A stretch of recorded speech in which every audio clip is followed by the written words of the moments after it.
viewers, welcome back to our YouTube channel Daily. How's your day teman-teman semua? It's a long time kita nggak ketemu di YouTube, but here we go. Di video kali ini, as you can see from the title, aku akan ngobrol-ngobrol mengenai gimana sih caranya kita untuk mengendalikan emosi yang negatif. Sebelum kita masuk ke videonya, teman-teman, please drop your answer below di kolom komentar. Aku mau tanya nih, ketika kalian ada di situasi yang kurang menyenangkan, misalnya kalian mau berangkat ke kantor, kalian mau berangkat ke sekolah, terus kalian ketinggalan bis, or mungkin kalian ketika sampai di dalam bis ternyata kena macet, terus pas kalian sampai di tempat tujuan kalian terlambat, dan sialnya lagi nih, barang-barang yang seharusnya kalian gunakan atau kalian butuhkan di tempat tujuan itu ternyata malah ketinggalan gitu kan. Gimana respon kalian terhadap hal itu?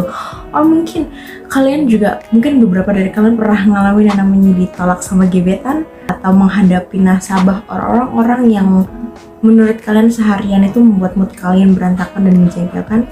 Please drop your comment below and check it out. So yeah, kenapa sih aku ngebahas ini, gimana cara mengendalikan emosi yang negatif? Aku belajar banyak teman-teman dari buku karyanya Henry Manampiring, yaitu Filosofi Teras. Aku nggak akan membahas detail seperti apa sih filosofi Teras sendiri, tapi yang bisa aku sampaikan adalah secara garis besar, filosofi Teras ini seperti cara pandang para filsuf di zaman Yunani kuno, Romawi kuno itu, mengenai gimana sih caranya untuk menghadapi persoalan itu dengan kepala yang jernih dan hati yang bersih gitu, dan menghadapi segala sesuatunya itu dengan tangguh. I believe that ini tuh relate banget sama situasi kita zaman sekarang, terlebih anak-anak muda yang sering kali menggunakan emosinya duluan untuk menyelesaikan suatu masalah. Jadi, menurut aku ini penting banget buat kita pelajarin sama-sama. Jadi ini dia beberapa tips yang bisa aku berikan buat kalian untuk mengatasi gimana sih caranya mengendalikan emosi negatif. Oke, menjawab pertanyaan aku yang tadi, sebagian dari kalian pasti meluapkan emosi-emosi yang negatif kayak marah, kesel, bete. Kan nggak jarang dari kalian ketika menghadapi situasi yang kurang menyenangkan, kalian bisa sedih atau sampai nangis ya teman-teman. That's okay, it's normal karena kita manusia, jadi itu manusiawi banget teman-teman. Reaksi yang keluar dari dalam diri kita itu sangat-sangat normal dan wajar. Tapi teman-teman tahu nggak, emosi yang kayak gitu tuh nggak bisa selamanya kita keluarkan dari dalam diri kita. Nah itu buang-buang waktu. Mau tahu nggak sih apa yang diajarkan salah seorang filsuf Stoa atau yang biasa kita sebut sebagai Stoicisme, Seneca?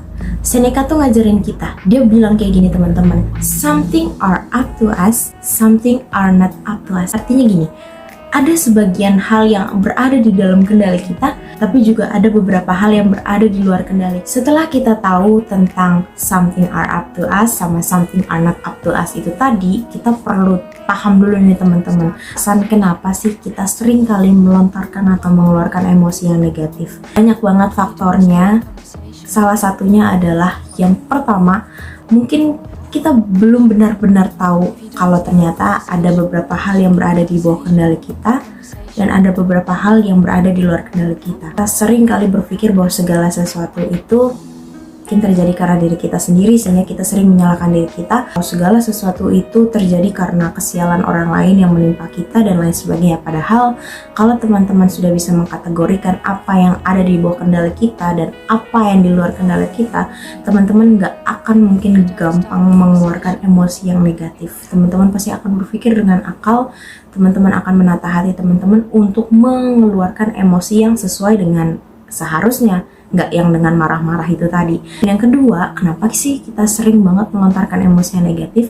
Karena kita menggantungkan kebahagiaan kita pada segala sesuatu yang tidak pasti teman-teman. Sering kan ngerasa, gue seneng nih kalau sama orang ini, gue seneng nih kalau gue punya barang ini, atau segala macam hal deh. Menggantungkan kebahagiaan kita pada hal-hal yang sebetulnya itu juga di luar kendali kita. Jadi ketika kita ngerasa nggak bahagia atau ngerasa bahwa orang itu, barang itu tidak menghasilkan sukacita yang seperti kita bayangkan, kita akan cenderung kecewa dan cenderung tidak terima karena ekspektasinya berbeda jauh gitu kan.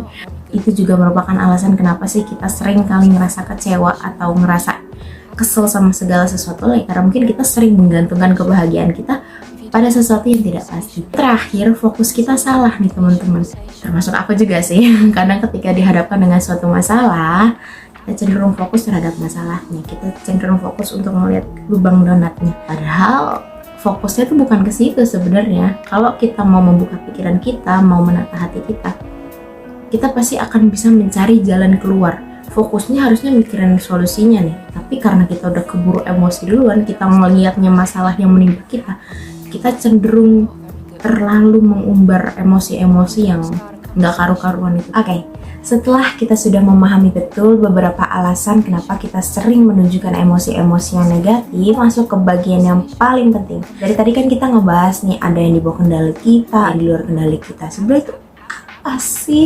Jadi itu sebenarnya di filosofi teras disebut sebagai dikotomi kendali. Di bagaimana cara kita untuk melihat segala sesuatu yang benar-benar berada di dalam diri kita atau menjadi kendali kita sama hal-hal yang di luar kendali kita. Itu dirangkum dalam dikotomi kendali. Jadi teman-teman tuh harus ngerti dulu nih pemisah ini, bahwa segala sesuatu ada di dalam kendali kita, tapi ada juga yang di luar kendali. Oke, kita langsung masuk aja. Apa sih hal-hal yang berada di dalam kendali kita, atau apa sih yang bisa kita kendalikan? Yang bisa kita kendalikan adalah cara pandang kita terhadap masalah. Bagaimana cara kita melihat masalah itu sendiri.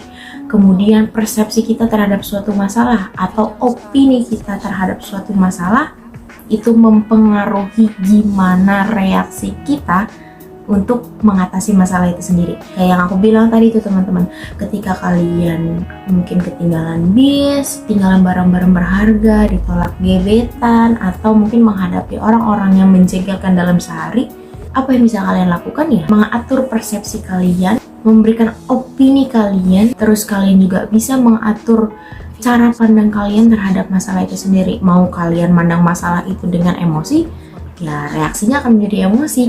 Kalau teman-teman memandang segala sesuatunya dengan oke, mungkin ada jalan keluar dari hal ini, maka yang keluar bukan emosi yang negatif lagi teman-teman. Kemudian apa yang berada di luar kendali kita? Yang berada di luar kendali kita adalah hal-hal yang aku sebutkan tadi. Ketinggalan bis, ketinggalan barang-barang berharga, kemudian ditolak gebetan, menghadapi orang-orang yang kurang menyenangkan dalam sehari, opini orang lain, pendapat orang lain, itu semua pure berada di luar kendali kita. Kita nggak bisa kan menghandle apa yang ingin orang sampaikan.